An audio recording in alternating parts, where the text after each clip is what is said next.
प्यारे किसान भरावो, अज असीं तुहानूं लाडोवाल विखे Punjab agro mega food park विखे विजिट कराउण जा रहे हाँ। और इहदे विच आओ वख-वख झलकियां दे द्वारा तुहानूं दसदे हाँ कि तुहाडे जिहड़े वक्खरे वक्खरे पदार्थ ने, जिवें कि आलू है और इस तरह मटर है और टमाटर है, और इस दे किवें वक्खरे वक्खरे पदार्थ बना के डब्बाबंदी करके असीं मार्केट दे विच किवें वेच सकते हैं। और पंजाब सरकार दा एक बहुत वड्डा और उद्यम है और चंगा उपराला है कि साडे वक्खरे वक्खरे पदार्थां तो जदों डब्बाबंदी करके लोकां कोल लैके जावांगे और उस दा फायदा जिहड़ा है वो तुहानूं होएगा। और Punjab agro mega food park दा असीं रल मिल के सारे जने फायदा लईए।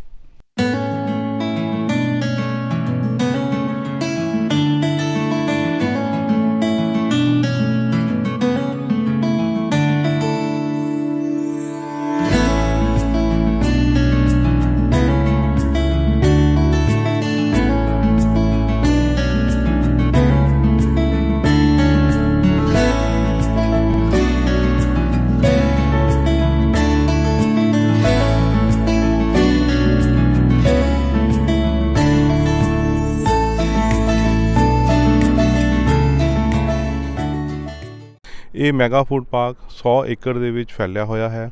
ਇਹ ਫੂਡ ਪਾਰਕ ਵੇਰਕਾ ਤੋਂ ਲੈ ਕੇ ਲਾਡੋਵਾਲ ਟੋਲ ਪਲਾਜ਼ਾ ਨੂੰ ਜਿਹੜਾ ਫਲਾਈਓਵਰ ਨਵਾਂ ਬਣਿਆ ਹੈ ਉਹਦੇ ਉੱਤੇ ਹੈਗਾ। ਇਸ ਫੂਡ ਪਾਰਕ ਦੇ ਵਿੱਚ ਅਸੀਂ ਵੱਖਰੇ ਵੱਖਰੇ ਇੰਡਸਟਰੀ ਨੂੰ ਪ੍ਰੋਤਸਾਹਿਤ ਕਰਨ ਵਾਸਤੇ ਵੱਖਰੀਆਂ ਵੱਖਰੀਆਂ ਸਕੀਮਾਂ ਦੇ ਅਧੀਨ ਉਹਨਾਂ ਨੂੰ ਇੱਥੇ ਲੈ ਕੇ ਆਉਂਦੇ ਹਾਂ। ਅਸੀਂ ਉਹਨਾਂ ਨੂੰ ਪਲਾਟ ਅਲਾਟ ਕਰਦੇ ਹਾਂ ਅਤੇ MSME ਸ਼ੈੱਡ ਅਲਾਟ ਕਰਦੇ ਹਾਂ। ਇਸ ਫੂਡ ਪਾਰਕ ਵਿੱਚ ਬਹੁਤ ਸਾਰੀਆਂ ਫੈਸਿਲਿਟੀਆਂ ਨੇ, ਜਿਸ ਤਰ੍ਹਾਂ ਕਿ ਮਾਲ ਰੱਖਣ ਵਾਸਤੇ ਸਾਡੇ ਕੋਲ ਡਰਾਈ ਵੇਅਰ ਹਾਊਸ ਹੈਗੇ ਨੇ। ਇਸ ਤੋਂ ਇਲਾਵਾ ਸਾਡੇ ਕੋਲ ਇੱਥੇ ਕਾਮਨ ਐਫਲੂਐਂਟ ਟਰੀਟਮੈਂਟ ਪਲਾਂਟ ਅਤੇ ਸੋਲਿਡ ਵੇਸਟ ਮੈਨੇਜਮੈਂਟ ਪਲਾਂਟ ਹੈ, ਤਾਂ ਕਿ ਕਿਸੇ ਵੀ ਉਦਮਕਾਰੀ ਨੂੰ ਕਿਸੇ ਵੀ ਤਰ੍ਹਾਂ ਦੀ ਪ੍ਰੋਬਲਮ ਨਹੀਂ ਹੁੰਦੀ। ਇਸ ਫੂਡ ਪਾਰਕ ਦੀ ਬਹੁਤ ਅੱਛੀ ਕਨੈਕਟੀਵਿਟੀ ਹੈ। ਇਹ ਹਰ ਮੁੱਖ ਸ਼ਹਿਰ ਦੇ ਨਾਲ ਜੁੜਿਆ ਹੋਇਆ ਹੈਗਾ। ਇਸ ਫੂਡ ਪਾਰਕ ਦੇ ਵਿੱਚ ਗੌਰਮੈਂਟ ਦੀਆਂ ਵੱਖਰੀਆਂ ਵੱਖਰੀਆਂ ਸਕੀਮਾਂ ਨੇ, ਜਿਸ ਤਰ੍ਹਾਂ ਕਿ ਸਭ ਤੋਂ ਜਿਹੜੀ ਵੱਡੀ ਸਕੀਮ ਹੈਗੀ ਹੈ ਪ੍ਰਧਾਨ ਮੰਤਰੀ ਸੰਪਦਾ ਯੋਜਨਾ। ਜੋ ਵੀ ਉਦਮੀ ਇੱਥੇ ਆਪਣਾ ਪਲਾਂਟ ਜਾਂ ਕਾਰੋਬਾਰ ਚਾਲੂ ਕਰਦਾ ਹੈ ਉਹਦੇ ਵਿੱਚ ਉਸ ਨੂੰ 35% ਦੀ ਸਬਸਿਡੀ ਪ੍ਰਾਪਤ ਹੁੰਦੀ ਹੈਗੀ ਆ। ਬਹੁਤ ਹੀ ਨੀਟ ਐਂਡ ਕਲੀਨ ਅਤੇ ਪੀਸਫੁਲ ਇਨਵਾਇਰਮੈਂਟ ਹੈ, ਚੌੜੀਆਂ ਸੜਕਾਂ ਨੇ ਅਤੇ ਇਹ ਸਾਰੇ ਦਾ ਸਾਰਾ ਪ੍ਰੋਜੈਕਟ ਬਾਉਂਡਰੀ ਵਾਲ ਦੇ ਅੰਦਰ ਹੈਗਾ, ਜਿਸ ਕਾਰਨ ਕਿਸੇ ਵੀ ਤਰ੍ਹਾਂ ਦੀ ਸਿਕਿਉਰਿਟੀ ਦੀ ਪ੍ਰੋਬਲਮ ਇੱਥੇ ਨਹੀਂ ਹੈਗੀ। ਇੱਥੇ ਵੱਖਰੇ ਵੱਖਰੇ ਕਿਸਮ ਦੇ ਪਲਾਟ ਅਤੇ ਸ਼ੈੱਡ ਦਿੱਤੇ ਜਾਂਦੇ ਹਨ। ਜਿਹੜੇ ਉਦਮਕਾਰੀ ਜ਼ਿਆਦਾ ਇਨਵੈਸਟਮੈਂਟ ਨਹੀਂ ਕਰਨਾ ਚਾਹੁੰਦੇ ਉਹ ਇੱਕ ਸਟਾਰਟਅਪ ਦੇ ਰੂਪ ਦੇ ਵਿੱਚ MSME ਸ਼ੈੱਡ ਦੇ ਵਿੱਚ ਆ ਕੇ ਆਪਣਾ ਕੰਮ ਸ਼ੁਰੂ ਕਰ ਸਕਦੇ ਨੇ। ਇਹ ਪਲੱਗ ਐਂਡ ਪਲੇ ਕੰਸੈਪਟ ਦੇ ਉੱਤੇ ਆਧਾਰਿਤ ਕੀਤਾ ਗਿਆ ਹੈ। ਕਈ ਖਾਣ ਪੀਣ ਦੀਆਂ ਚੀਜ਼ਾਂ ਬਹੁਤ ਠੰਡੀਆਂ ਹੁੰਦੀਆਂ ਨੇ, ਉਹਨਾਂ ਦੇ ਸਟੋਰੇਜ ਵਾਸਤੇ ਸਾਡੇ ਕੋਲ ਇੱਥੇ ਕੋਲਡ ਚੇਨ ਬਣਾਇਆ ਗਿਆ ਹੈ। ਕੋਲਡ ਚੇਨ ਦੇ ਵਿੱਚ ਅਸੀਂ ਪਲੱਸ ਅਤੇ ਮਾਈਨਸ ਦੋਨੋਂ ਟੈਂਪਰੇਚਰ ਵਿੱਚ ਆਪਣੇ ਪ੍ਰੋਡਕਟਸ ਨੂੰ ਸਟੋਰ ਕਰ ਸਕਦੇ ਹਾਂ। ਪੰਜਾਬ ਗੌਰਮੈਂਟ ਦੀ ਇੰਨੀ ਅੱਛੀਆਂ ਸਕੀਮਾਂ ਹਨ, ਜਿਸ ਕਰਕੇ ਜਿੰਨੇ ਵੀ ਉਦਮੀ ਨੇ ਇੱਥੇ ਆ ਕੇ ਜਿਨ੍ਹਾਂ ਨੇ ਪਲਾਂਟ ਲਾਇਆ ਹੈ ਉਹ ਬਹੁਤ ਹੀ ਖੁਸ਼ ਹੈ ਅਤੇ ਬਹੁਤ ਹੀ ਤਰੱਕੀਆਂ ਨਾਲ ਆਪਣਾ ਕਾਰੋਬਾਰ ਕਰ ਰਹੇ ਹਨ। ਇਹ ਜਿੰਨੇ ਵੀ ਉਦਮੀ ਹਨ ਉਹਨਾਂ ਵਾਸਤੇ ਇੱਕ ਬਹੁਤ ਵਧੀਆ ਓਪਰਚੁਨਿਟੀ ਹੈ ਕਿ ਤੁਸੀਂ ਆਪਣਾ ਜਿੰਨਾ ਵੀ ਕੰਮ ਹੈਗਾ ਇੱਥੇ ਆ ਕੇ ਕਰ ਸਕਦੇ ਹੋ ਅਤੇ ਗੌਰਮੈਂਟ ਦੀਆਂ ਜਿੰਨੀਆਂ ਵੱਖਰੀਆਂ ਵੱਖਰੀਆਂ ਫੈਸਿਲਿਟੀਆਂ ਉਸ ਦਾ ਲਾਭ ਲੈ ਸਕਦੇ ਹੋ।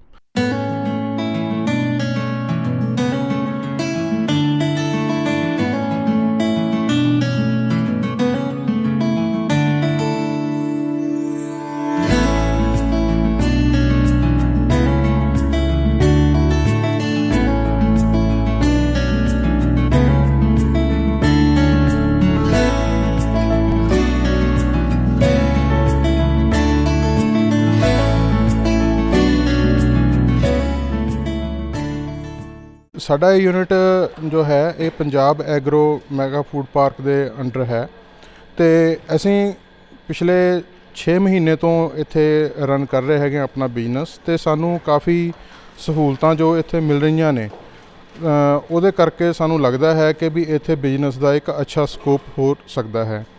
ਕਾਫੀ ਸਾਰੇ ਲੋਕ ਇੱਥੇ ਆਲਰੇਡੀ ਇੱਥੇ ਜੋ ਕਰ ਰਹੇ ਹੈਗੇ ਯੂਨਿਟ, ਜਿਨ੍ਹਾਂ ਦੇ ਅੱਛੇ ਰਨ ਕਰ ਵੀ ਰਹੇ ਨੇ। ਅਤੇ ਅਸੀਂ ਜਦੋਂ ਇੱਥੇ ਇਹ ਸੋਚ ਕੇ ਯੂਨਿਟ ਲਗਾਇਆ ਕਿ ਵੀ ਸਾਨੂੰ ਸ਼ਹਿਰ ਤੋਂ ਬਾਹਰ ਕਿਤੇ ਦੂਰ ਤਾਂ ਨਹੀਂ ਹੋਏਗਾ, ਪਰ ਉਸ ਤੋਂ ਇਲਾਵਾ ਸਾਨੂੰ ਕਈ ਚੀਜ਼ਾਂ ਐਸੀਆਂ ਇੱਥੇ ਸਹੂਲਤਾਂ ਮਿਲੀਆਂ ਹੈਗੀਆਂ ਨੇ ਜੋ ਕਿ ਸ਼ਹਿਰ ਦੇ ਵਿੱਚ ਅੰਦਰ ਸਿਟੀ ਅੰਦਰ ਨਹੀਂ ਹੋ ਸਕਦੀਆਂ।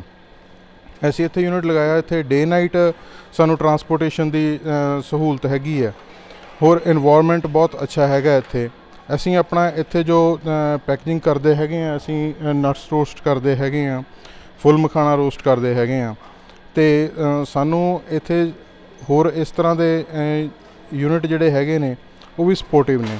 ਅਤੇ ਪਲੱਸ ਇਸ ਦੇ ਨਾਲ ਇੱਥੇ ਕਾਫੀ ਸਹੂਲਤ ਹੈ ਕਿ ਅਸੀਂ ਆਪਣੀ ਪ੍ਰੋਪਰਟੀ ਵੀ ਇੱਥੇ ਬਿਲਡ ਕਰ ਸਕਦੇ ਹੈਗੇ ਹਾਂ, ਅਤੇ ਅਸੀਂ ਰੈਂਟ ਦੇ ਉੱਤੇ ਵੀ ਇੱਥੇ ਆਪਣਾ ਪ੍ਰੋਜੈਕਟ ਲਗਾ ਸਕਦੇ ਹੈਗੇ ਹਾਂ। ਜਸਟ ਅਸੀਂ ਇਹ ਜੋ ਪ੍ਰੋਜੈਕਟ ਲਗਾਇਆ ਹੋਇਆ ਹੈ ਇਹ ਅਸੀਂ ਰੈਂਟ 'ਤੇ ਲਗਾਇਆ ਹੋਇਆ ਹੈ, ਅਤੇ ਅਸੀਂ ਨਾਲ ਹੀ ਆਪਣਾ ਇੱਥੇ ਯੂਨਿਟ ਬਣਾਉਣ ਲਈ ਅਸੀਂ ਅਪਲਾਈ ਵੀ ਕੀਤਾ ਹੋਇਆ ਕਿ ਅਸੀਂ ਆਪਣੀ ਜਗ੍ਹਾ ਪਰਚੇਜ਼ ਕਰਕੇ ਉਸ ਦੇ ਵਿੱਚ ਅਸੀਂ ਆਪਣਾ ਯੂਨਿਟ ਬਣਾ ਸਕੀਏ। ਇਸ ਤੋਂ ਇਲਾਵਾ ਕਾਫੀ ਅੱਛਾ ਹੈਲਪਫੁਲ ਸਟਾਫ ਹੈ ਇੱਥੇ, ਜੋ ਹੋਰ ਵੀ ਸਾਨੂੰ ਸਹੂਲਤਾਂ ਦੇਣ ਵੇਲੇ ਹਰ ਵਕਤ ਰੈਡੀ ਰਹਿੰਦਾ ਹੈ। ਡੇ ਨਾਈਟ ਅਸੀਂ ਕਦੇ ਵੀ ਉਹਨਾਂ ਨੂੰ ਕਾਲ ਕਰੀਏ ਤਾਂ ਉਹ ਸਾਡੀ ਹਰ ਇੱਕ ਪ੍ਰੋਬਲਮ ਨੂੰ ਸੁਣਦੇ ਆ। ਤਾਂ ਮੈਂ ਰਿਕਮੈਂਡ ਕਰਦਾ ਹਾਂ ਕਿ ਵੀ ਜਿਸ ਨੇ ਵੀ ਇੰਡਸਟਰੀ ਲਗਾਉਣੀ ਹੈ ਫੂਡ ਰਿਲੇਟਡ, ਉਹਦੇ ਲਈ ਇਹ ਬੈਸਟ ਓਪਰਚੁਨਿਟੀ ਹੈ ਕਿ ਇਸ ਜਗ੍ਹਾ ਦੇ ਉੱਤੇ ਉਹ ਲਗਾਵੇ, ਅਤੇ ਬਹੁਤ ਹੀ ਇਹ ਇਕਨੋਮਿਕਲ ਕੋਸਟ ਹੈ ਇਹਦੀ, ਕੋਈ ਹੈਵੀ ਕੋਸਟ ਨਹੀਂ ਹੈ।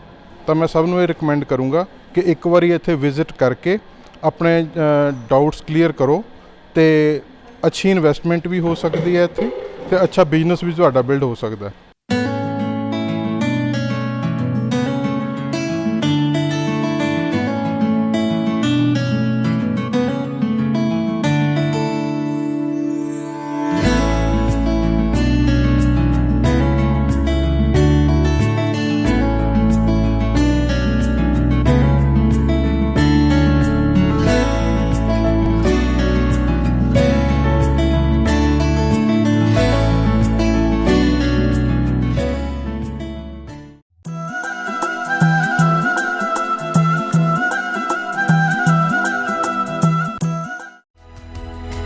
ਜਿੱਥੇ ਸਾਡੇ ਪੰਜਾਬ ਦੇ ਕਿਸਾਨਾਂ ਨੇ ਆਪਣੀ ਮਿਹਨਤ ਅਤੇ ਮੁਸ਼ੱਕਤ ਨਾਲ ਭਾਰਤ ਦੇ ਅੰਨ ਭੰਡਾਰ ਭਰਨ ਵਿੱਚ ਕੋਈ ਕਸਰ ਨਹੀਂ ਛੱਡੀ, ਉੱਥੇ ਪੇਂਡੂ ਸੁਆਣੀਆਂ ਦੇ ਯੋਗਦਾਨ ਨੂੰ ਵੀ ਅੱਖੋਂ ਪਰੋਖੇ ਨਹੀਂ ਕੀਤਾ ਜਾ ਸਕਦਾ, ਕਿਉਂਕਿ ਖੇਤੀ ਦੇ ਕੰਮਾਂ ਵਿੱਚ ਪੇਂਡੂ ਔਰਤਾਂ ਨੇ ਵੀ ਕਿਸਾਨਾਂ ਦੇ ਮੋਢੇ ਨਾਲ ਮੋਢਾ ਜੋੜ ਕੇ ਸਿਰ ਤੋੜ ਮਿਹਨਤ ਕੀਤੀ। ਭਾਵੇਂ ਖੇਤ ਵਿੱਚ ਕੰਮ ਕਰਦੇ ਕਿਸਾਨਾਂ ਅਤੇ ਮਜ਼ਦੂਰਾਂ ਦੀ ਰੋਟੀ ਹੋਵੇ ਤੇ ਭਾਵੇਂ ਘਰ ਵਿੱਚ ਰੱਖੇ ਮਾਲ ਪਸ਼ੂ ਦੀ ਸੰਭਾਲ ਹੋਵੇ, ਹਰ ਕੰਮ ਵਿੱਚ ਪੇਂਡੂ ਔਰਤਾਂ ਦਾ ਯੋਗਦਾਨ ਸ਼ਲਾਘਾਯੋਗ ਹੀ ਰਿਹਾ ਹੈ। ਇਸੇ ਸੰਦਰਭ ਦੇ ਵਿੱਚ ਅਸੀਂ 15 ਅਕਤੂਬਰ ਨੂੰ ਅੰਤਰਰਾਸ਼ਟਰੀ ਪੇਂਡੂ ਮਹਿਲਾ ਦਿਵਸ ਵੀ ਮਨਾ ਚੁੱਕੇ ਹਾਂ। ਪੇਂਡੂ ਸੁਆਣੀਆਂ ਅਣਥੱਕ ਮਿਹਨਤ ਸਦਕਾ ਆਪਣੇ ਪਰਿਵਾਰ ਨੂੰ ਬਹੁਤ ਅੱਗੇ ਲੈ ਜਾਂਦੀਆਂ ਹਨ। ਅੱਜ ਅਸੀਂ ਇੱਕ ਇਹੋ ਜਿਹੀ ਕਿਸਾਨ ਬੀਬੀ ਨੂੰ ਤੁਹਾਡੇ ਸਨਮੁਖ ਕਰ ਰਹੇ ਹਾਂ, ਜਿਨ੍ਹਾਂ ਨੇ ਆਪਣੇ ਸਿਰ ਤੋਂ ਪਤੀ ਦਾ ਸਾਇਆ ਉੱਠ ਜਾਣ ਤੋਂ ਬਾਅਦ ਵੀ ਅਣਥੱਕ ਮਿਹਨਤ ਕਰਕੇ ਆਪਣੇ ਪਰਿਵਾਰ ਨੂੰ ਪਾਲਿਆ। ਜੀ ਹਾਂ, ਉਹ ਹਨ ਜ਼ਿਲ੍ਹਾ ਅੰਮ੍ਰਿਤਸਰ ਦੇ ਪਿੰਡ ਬੀਰਵਰ ਦੇ ਬੀਬਾ ਹਰਿੰਦਰ ਕੌਰ ਜੀ। ਉਹਨਾਂ ਦੀ ਮਿਹਨਤ ਦੇ ਕਾਰਨਾਮੇ ਆਓ ਸੁਣਦੇ ਹਾਂ ਉਹਨਾਂ ਦੀ ਜ਼ੁਬਾਨੀ।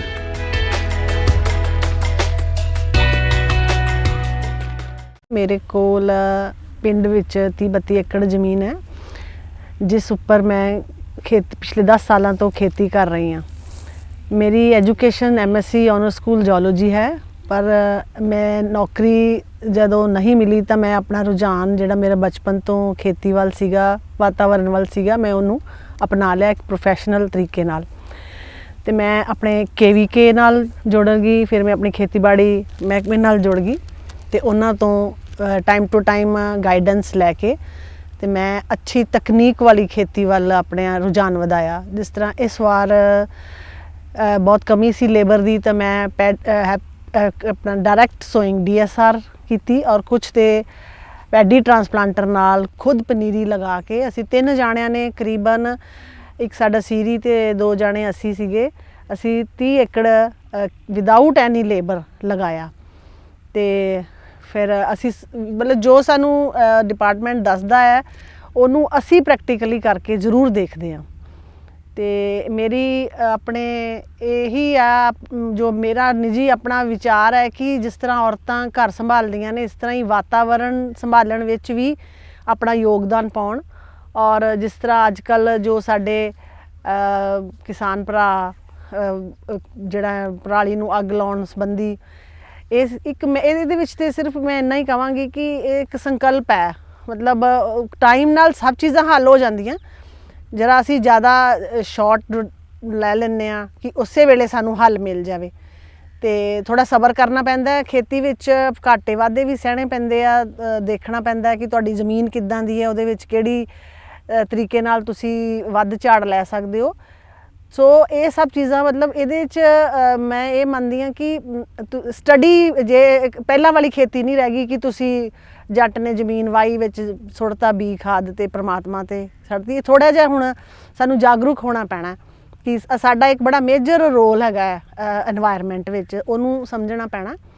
ਤੇ ਇਹਦੇ ਵਿੱਚ ਜਿਸ ਤਰ੍ਹਾਂ ਹਰ ਡਿਪਾਰਟਮੈਂਟ ਵਿੱਚ ਲੇਡੀਜ਼ ਤੇ ਜੈਂਟਸ ਬਰਾਬਰ ਦਾ ਯੋਗਦਾਨ ਪਾ ਰਹੇ ਨੇ, ਇਹ ਖੇਤੀ ਵਿੱਚ ਵੀ ਮੈਂ ਕਹਿੰਦੀ ਹਾਂ ਕਿ ਵੱਧ ਤੋਂ ਵੱਧ ਲੇਡੀਜ਼ ਜਿਹੜੀਆਂ ਨੇ ਉਹ ਆਉਣ ਤੇ ਆਪਣੇ ਵਾਤਾਵਰਨ ਨੂੰ ਸੰਭਾਲਣ। ਖੇਤੀਬਾੜੀ ਮਹਿਕਮੇ ਨੇ ਉਹ ਆਪਣਾ ਟਾਈਮ ਟੂ ਟਾਈਮ ਨਵੀਂ ਤੋਂ ਨਵੀਂ ਸਾਨੂੰ ਕਿਸਮ ਦੱਸਦੇ ਆ ਕਿ ਇਹ ਬੀਜੋ ਜਿਨ੍ਹਾਂ ਨੂੰ ਬਿਮਾਰੀ ਘੱਟ ਹੁੰਦੀ ਹੈ, ਕਿਉਂਕਿ ਮੈਂ ਬਾਸਮਤੀ ਉੱਪਰ ਹੀ ਜ਼ਿਆਦਾ ਜ਼ੋਰ ਦਿੰਦੀ ਹਾਂ।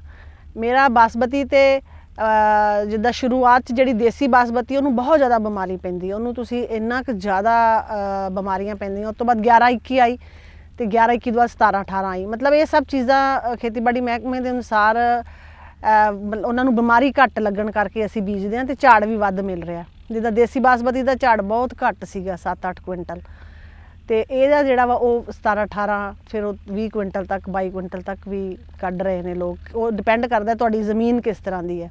ਸੋ ਮਤਲਬ ਕਹਿਣ ਤੋਂ ਮੇਰਾ ਇਹ ਮੁਰਾਦ ਹੈ ਕਿ ਦੇਖੋ ਅਸੀਂ ਬੀਜਾਂ ਵਿੱਚ ਅਸੀਂ ਵੱਧ ਝਾੜ ਵਿੱਚ ਤਾਂ ਬਹੁਤ ਅੱਗੇ ਨਿਕਲ ਗਏ, ਪਰ ਕਿਤੇ ਨਾ ਕਿਤੇ ਅਸੀਂ ਇਸ ਵਾਤਾਵਰਨ ਨੂੰ ਨੁਕਸਾਨ ਵੀ ਪਹੁੰਚਾਇਆ ਹੈ ਇਸ ਚੱਕਰ 'ਚ। ਸੋ ਹੁਣ ਸਮਾਂ ਹੈ ਕਿ ਅਸੀਂ ਸਾਰੇ ਇਕੱਠੇ ਹੋ ਕੇ ਇਸ ਚੀਜ਼ ਉੱਪਰ ਵੀ ਸੋਚੀਏ ਕਿ ਆਪਣੇ ਵਾਤਾਵਰਨ ਨੂੰ ਘੱਟ ਤੋਂ ਘੱਟ ਨੁਕਸਾਨ ਪਹੁੰਚਾ ਕੇ ਤੇ ਇਹ ਖੇਤੀ ਲਾਹੇਵੰਦੀ ਧੰਦਾ ਬਣਾਈਏ। ਡਾਇਰੈਕਟ ਸੋਇੰਗ ਵਿੱਚ ਜਿਹੜਾ ਹੈ ਉਹ ਅਸੀਂ ਪਹਿਲੀ ਵਾਰ ਕੀਤੀ ਹੈ।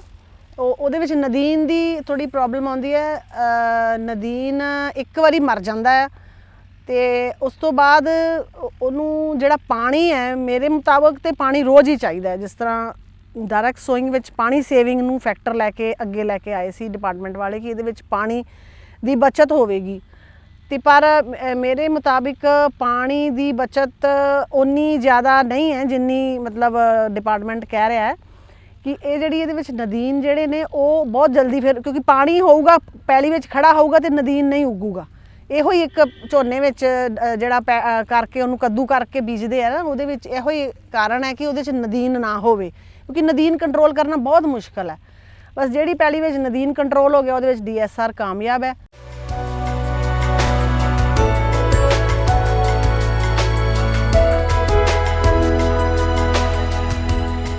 ਬੀਬਾ ਹਰਿੰਦਰ ਕੌਰ ਨੇ ਆਪਣੀ ਪੜ੍ਹਾਈ BSc ਖੇਤੀਬਾੜੀ ਤੋਂ ਬਾਅਦ MSc ਵੀ ਖੇਤੀਬਾੜੀ ਵਿੱਚ ਕੀਤੀ। ਇਸੇ ਲਈ ਤਕਨੀਕੀ ਖੇਤੀ ਕਰਨਾ ਉਹਨਾਂ ਦੇ ਹਿੱਸੇ ਵਿੱਚ ਆਇਆ। ਖੇਤੀਬਾੜੀ ਵਿਭਾਗ ਅਤੇ ਕ੍ਰਿਸ਼ੀ ਵਿਗਿਆਨ ਕੇਂਦਰ ਦੇ ਮਾਹਿਰਾਂ ਦੀ ਰਾਏ ਮੁਤਾਬਕ ਖੇਤੀ ਵਿੱਚ ਖਾਦਾਂ ਅਤੇ ਦਵਾਈਆਂ ਦੀ ਲੋੜ ਅਨੁਸਾਰ ਵਰਤੋਂ ਕੀਤੀ ਅਤੇ ਵਾਧੂ ਖਰਚੇ ਘਟਾ ਕੇ ਵਧੇਰੇ ਮੁਨਾਫੇ ਵਾਲੀ ਖੇਤੀ ਕੀਤੀ। ਕਣਕ ਅਤੇ ਝੋਨੇ ਦੀ ਖੇਤੀ ਵੀ ਕੋਈ ਸੌਖੀ ਖੇਤੀ ਨਹੀਂ। ਇਸ ਵਿੱਚ ਵੀ ਬਹੁਤ ਸਾਰੀਆਂ ਮੁਸ਼ਕਲਾਂ ਦਰਪੇਸ਼ ਆਉਂਦੀਆਂ ਹਨ। ਹਾਂ, ਜੇਕਰ ਕੋਈ ਛੋਟੀ-ਮੋਟੀ ਮੁਸ਼ਕਲ ਆਉਂਦੀ ਵੀ ਹੈ ਤਾਂ ਖੇਤੀਬਾੜੀ ਵਿੱਚ ਕੀਤੀ ਪੜ੍ਹਾਈ ਕਰਕੇ ਉਹ ਇਸ ਨੂੰ ਆਪ ਹੀ ਹੱਲ ਕਰ ਲੈਂਦੇ ਹਨ।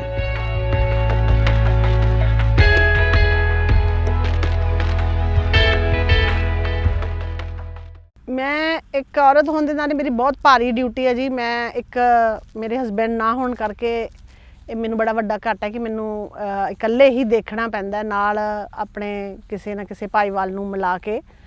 ਤੇ ਮਤਲਬ ਖੇਤੀ ਦੇ ਨਾਲ ਨਾਲ ਘਰ ਦੋਵੇਂ ਚਲਾਉਣੇ ਪੈ ਰਹੇ ਆ।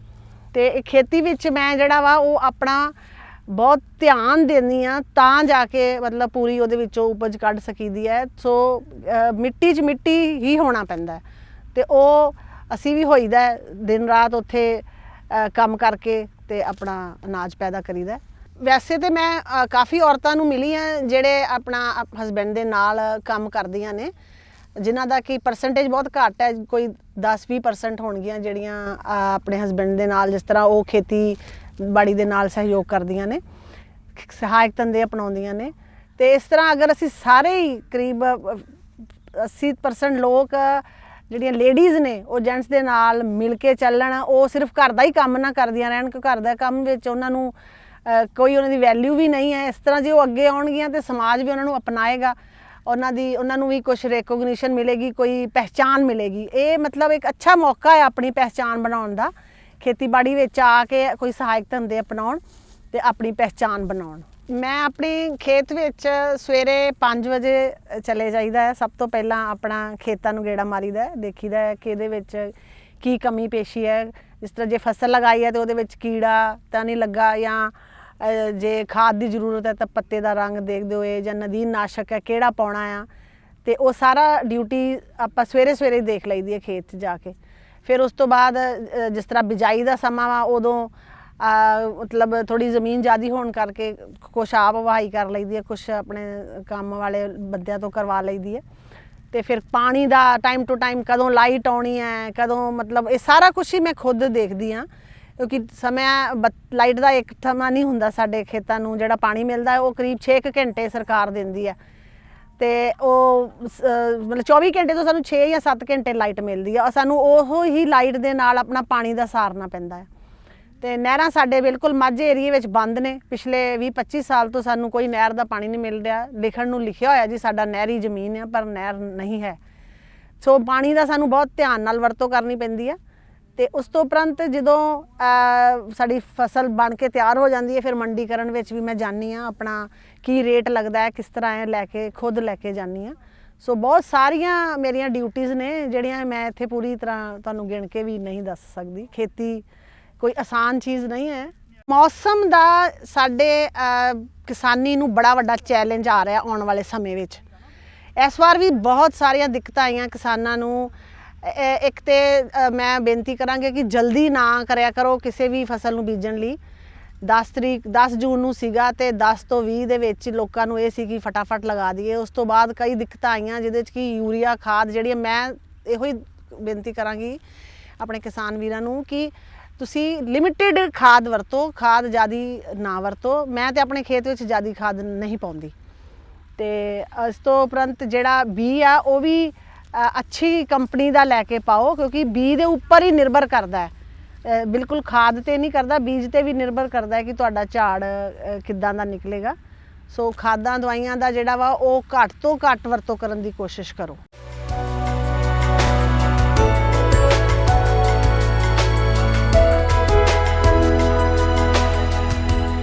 ਸਲਾਮ ਹੈ ਇਹੋ ਜਿਹੀ ਮਿਹਨਤਕਸ਼ ਬੀਬੀ ਨੂੰ, ਪੇਂਡੂ ਔਰਤਾਂ ਨੂੰ। ਇਹਨਾਂ ਦੀ ਮਿਹਨਤ ਤੋਂ ਸਬਕ ਲੈਣਾ ਤਾਂ ਬਣਦਾ ਹੀ ਹੈ। ਆਓ ਆਪਾਂ ਵੀ ਹਰਿੰਦਰ ਕੌਰ ਵਾਂਗ ਮਿਹਨਤ ਕਰੀਏ। ਤਕਨੀਕੀ ਖੇਤੀ ਦੇ ਨਾਲ ਨਾਲ ਕੋਈ ਨਾ ਕੋਈ ਸਹਾਇਕ ਕਿੱਤਾ, ਜਿਵੇਂ ਕਿ ਬੱਕਰੀ ਪਾਲਣਾ, ਮੁਰਗੀ ਪਾਲਣਾ, ਖੁੰਭਾਂ ਉਗਾਉਣਾ, ਘਰੇਲੂ ਬਗੀਚੇ ਵਿੱਚ ਸਬਜ਼ੀਆਂ ਅਤੇ ਫਲ ਉਗਾਉਣਾ, ਭਾਵੇਂ ਉਹ ਘਰ ਦੇ ਪਿਛਵਾੜੇ ਵਿੱਚ ਹੀ ਕਿਉਂ ਨਾ ਹੋਵੇ, ਜ਼ਰੂਰ ਕਰੀਏ ਅਤੇ ਪਰਿਵਾਰ ਦੀ ਆਮਦਨ ਵਿੱਚ ਆਪਣਾ ਹਿੱਸਾ ਪਾਈਏ।